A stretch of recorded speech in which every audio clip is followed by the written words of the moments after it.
Bel fıtığı omurgamızda bulunan disklerde görülen patolojik bir durumdur. Omurgamızdaki diskler kendi içerisinde iki katmana ayrılır. Bir iç katman, ikincisi dış katman. Bu normal bir bütünlük halinde olduğu zaman herhangi bir soruna yol açmaz. Ama iç katman, dış katmanı yırta yırta kademeli olarak zaman içerisinde dışarı doğru taşmaya başladığı zaman bunun adı bel fıtığı olur. Bunun çeşitli seviyeleri vardır. Buna bulging, protrüzyon, ekstrüzyon ve sekestre adı verilen çeşitli seviyeleri vardır.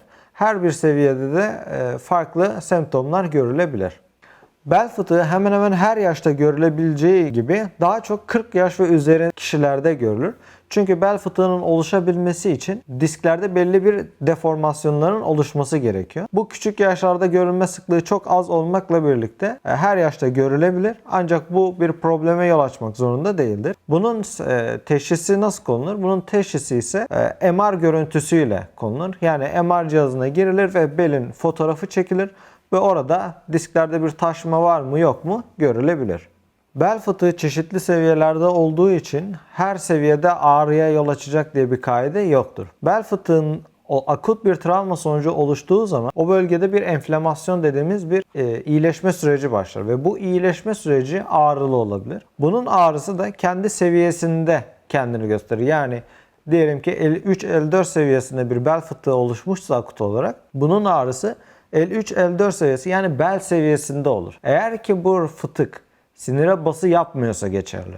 Eğer ki fıtık sinire bası yapıyorsa bastığı sinirin ilerlediği hat doğrultusunda bir ağrı açığa çıkabilir. Bu ağrıda uyuşma, karıncalanma tipi bir ağrıdır ve bazen de bıçak saplanma tarzı bir ağrı görülebilir. Buradaki fark ise şu. Diyelim 53-54 seviyesinde bir fıtığını sinire bası yapıyorsa bu sefer sinirin ilerlediği hat doğrultusunda bir ağrıya veya semptoma yol açar. Bu semptomlar ağrı olabilir, karıncalanma olabilir, uyuşma olabilir. Bu durumda ağrı bel bölgesi veya bacak bölgesine yayılan şekilde görülebilir.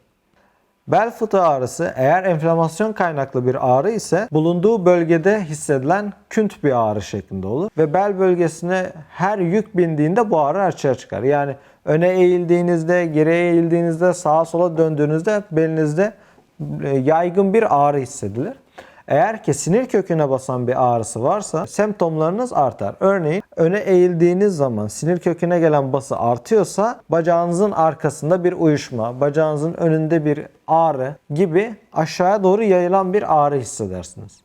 Bel fıtığı ameliyatsız tedavi edilebilen bir problemdir. Eğer çok ileri bir vaka değilse durum genelde ameliyatsız tedavi tercih edilir.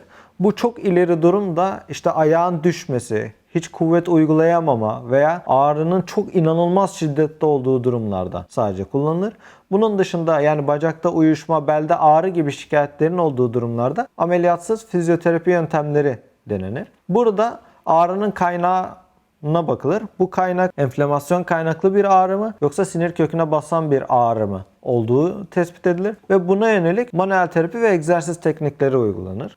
Kişinin şikayetleri her seanstan sonra azalmaya başlar ve yapılan egzersizlerle birlikte ağrının seviyesi giderek düşer. Bel fıtığı geri çekilir mi diye çok sık sorulan bir soru var. Bel fıtığı zaman içerisinde kendiliğinden küçülüp geri çekilebilir. Bu iyileşmenin doğal seyri çerçevesinde meydana gelir. Yani vücudumuzda biz elimizi de kestiğimizde ilk bir kabarma görülür ve daha sonra bu yara nasıl küçülüyorsa zamanla bel fıtığı da bu şekilde zamanla kendiliğinden iyileşebilen bir problemdir. İlla ameliyat olmanıza veya belli spesifik yöntemleri kullanmanıza gerek yoktur. Hastalığın doğal seyrinde bel fıtığı küçülebilir.